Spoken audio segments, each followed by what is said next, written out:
अभी हम लोग पढ़ रहे थे कि पानी के स्रोत, जल के स्रोत क्या क्या है? बताओ पहले, जल का स्रोत क्या क्या है?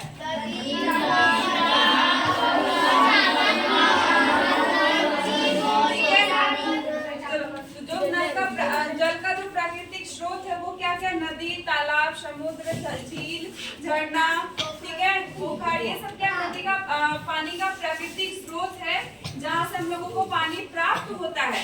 अच्छा ये बताओ कि इतना पानी होने के बावजूद भी हम लोगों को पानी कम क्यों प्राप्त हो पाता है? क्योंकि पानी जो है वो समुद्र में है और समुद्र का पानी क्या है? खारा है। मीठे जल का पानी का जो प्रतिशत है वो कितना है? 2%। वो पानी क्या हम लोगों को जो पीने के लिए मिलता है मात्र 2%, और उससे सबका जीवन का भरपाई हो पाएगा क्या? सबको पानी मिल पाएगा क्या? इसलिए गर्मी के समय में क्या होता है? पानी की कमी होने लगती है। और गर्मी में क्या होता है? जल का वाष्पन भी बहुत ज्यादा होता है। जल वाष्प समझते हो? हाँ। क्या होता है? जल का जो है भाप बनकर उड़ जाना, ठीक है, जल का भाप बनकर उड़ जाना, वो क्या होता है? जल का वाष्पन, ठीक है। और जल जब वाष्पित हो जाएगा तो पानी का लेवल ऐसे ही कम होता चला जाएगा। तो यहाँ जल चक्र से हम लोग समझेंगे कि जल का वाष्प होने के बाद हम लोगों को फायदा भी क्या होता है, ठीक है। जैसे मान लो कि हम लोग क्या है, स्थल मंडल पे रह रहे हैं, मान लो कि हम लोगों के घर के पास क्या है? पोखर है, ठीक है। जैसे इसका पोखर है ना वहाँ पर, तो पोखर से क्या हुआ? पानी वाष्प हुआ, ठीक है। पानी वाष्प होकर यहाँ से देखो, जैसे यहाँ जल था, नदी था, पानी यहाँ से वाष्प होकर ऊपर चला गया, उड़ गया। कि जब वाष्प होता है ना पानी, तो वो क्या होता है? हल्का हो जाता है। क्या हो जाता है?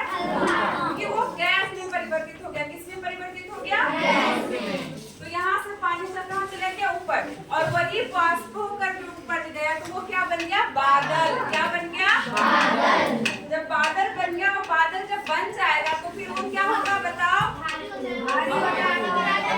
बादल जो होगा वो भारी हो जाएगा और उससे क्या होगा? फिर वर्षा होगी। और वर्षा होकर वापस जो पानी वाष्प हुआ था वो कहाँ चला आया? धरती पे। कहाँ चला आया? धरती पे।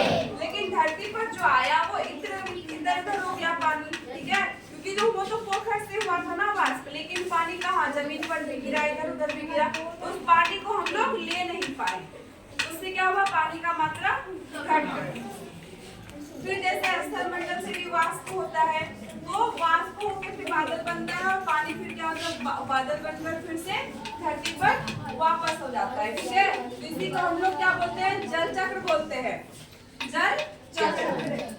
पानी का क्या होना? वाष्पित होकर बादल बनना और बादल बनकर फिर से नीचे आना, वो क्या है? जल का वाष्पीकरण है, ठीक है। और उसी को हम लोग जल चक्र कहते हैं। क्या कहते हैं? जल चक्र कहते हैं, ठीक है। जल चक्र जरूरी है क्या? बिल्कुल जरूरी है, ठीक है।